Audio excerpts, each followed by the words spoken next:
All right, guys. So in a story that's flying under the radar, that really shouldn't, because this is a scary sign of the federal government expanding power. Okay, as the goal may not only be to defund the police at the local level, which is currently being done in big cities, but it may just be to also expand police at the federal level.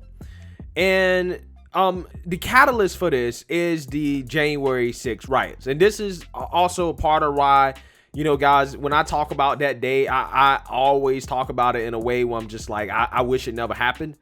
Because I think that it's going to forever be used by the Democrats, about authoritarians, as an excuse to expand federal government power. And they have all the backing of the media behind them, because they fearmonger America into believing that a certain group of people in this country are the most dangerous threat to our society, just based off this one event. Okay, despite the fact that the so-called white supremacists, or whatever you want to call them, we haven't seen nearly as much violence from them as we've seen from other groups, right, throughout all of last year.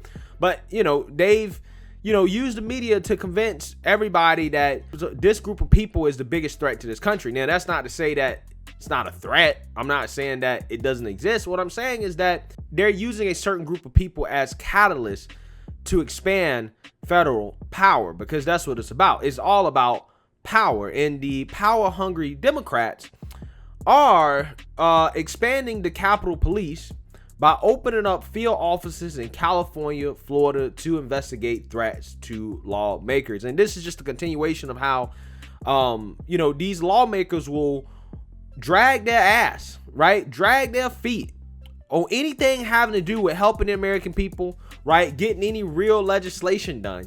But they will quickly move to either protect themselves, to grandstand with some woke legislation that really does nothing, or to bail out corporate America. Okay, those are the three things that politicians will actually do their job on.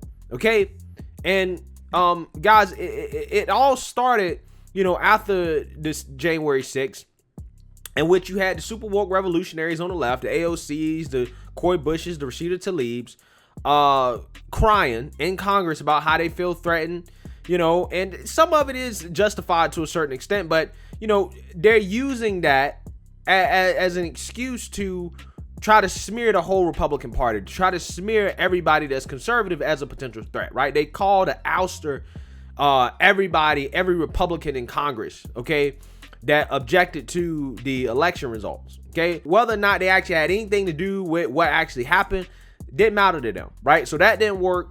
And then they started to add metal detectors. They tried to say, well, we feel like since we can't kick them out, that we don't feel safe in the same building with them. So therefore, we want them to get rid of their guns, right? We don't want them to be able to carry around the Capitol, right? So basically trying to get rid of their constitutional right to carry, right? Even though, again, I don't think there's ever been any time in the U.S. history in which a congressional politician has shot another politician in the Capitol. I don't think that's ever happened before. You guys can fact check me on that. But they said it was a threat, right? And from there, they put up a fence. Okay, even though they say walls don't work, fences don't work, barriers don't keep people out. But they put up a fence around the Capitol, okay, to keep people out, because apparently they work for the politicians, right? And I guess my point, guys, is that it's just hilarious to me how these politicians will actually do stuff when it comes to serving their own self-interest. And that, in my opinion, is what's wrong with politics, right? Because this right here, I mean, it's gonna fly under the radar. But to me, it's the beginning of a scary expansion of power from the federal government, right? We're talking about something that, has been going on for decades now. Okay, when it comes to spying on American citizens, okay, using the same tools, right, that they use to fight international terrorism, to fight so-called domestic terrorism, okay? Now, they're basically trying to expand the police, right? They're trying to defund them at a local level and expand them at a federal level. And this, to me, in my opinion, kind of signals that this is what may be happening. So let's read here. The Capitol Police on Tuesday announced the creation of field offices in several states to investigate threats against members of Congress in the wake of the January 6th attack on the Capitol, the latest example of Congress hardening security in recent months.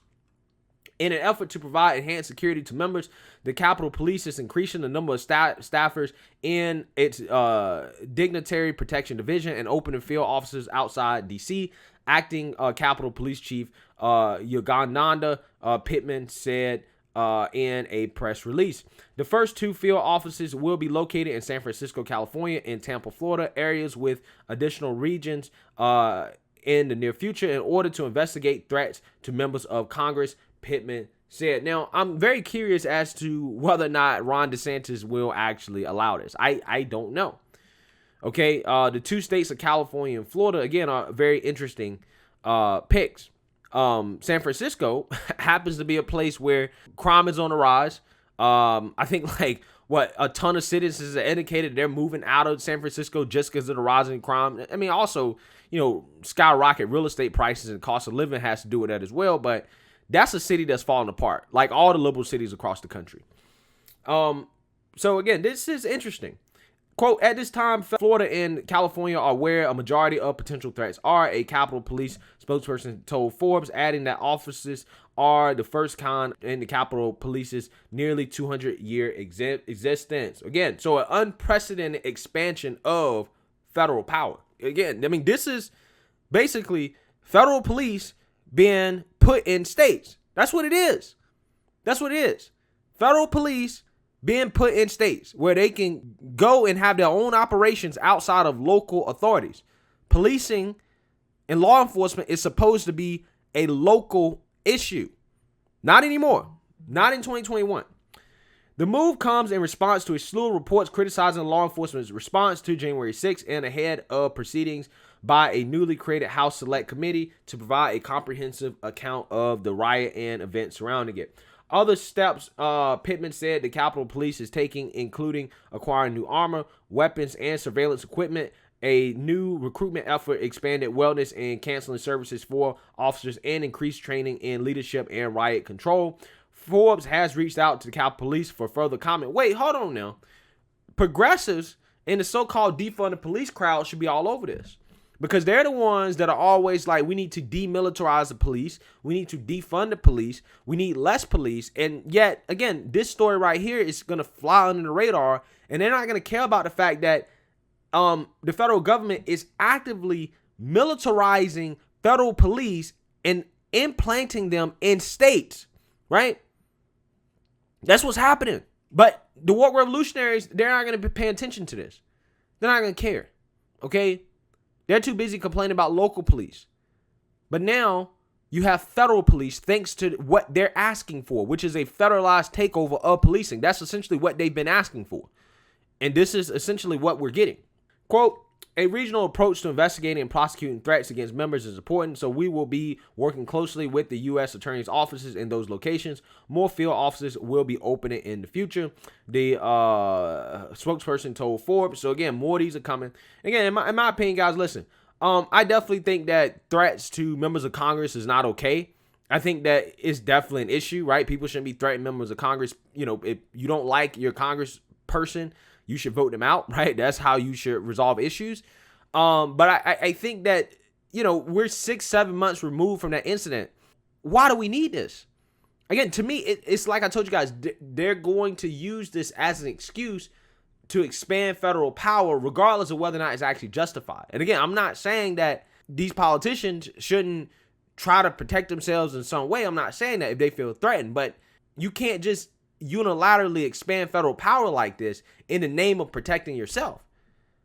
That really, to me, is suspicious. 107%. That's how much threats against lawmakers have increased since last year. The Capitol Police said in a statement in May. They handled over 200 threat cases in the first 3 months of 2021, compared to 586 throughout 2020 and 171 in 2017.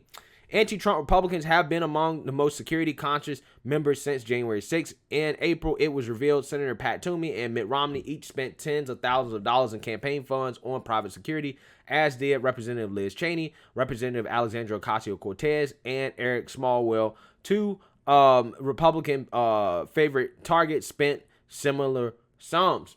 There's little indication the feeling of insecurity among the top ranks on Capitol Hill will dissipate anytime soon. Speaker Nancy Pelosi said last month there is no plan to remove metal detector station outside the House chamber, despite objections from Republican lawmakers. Again, there's another attempt to make it seem like conservatives are the biggest threat to this country.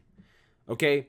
And they're using that in this January 6th narrative to, again, expand federal power, right? We've seen this on so many levels, right? And it's crazy because now you're actually seeing it, right? People have been theorizing about federal police for a long, long time, right? Federalizing the police force.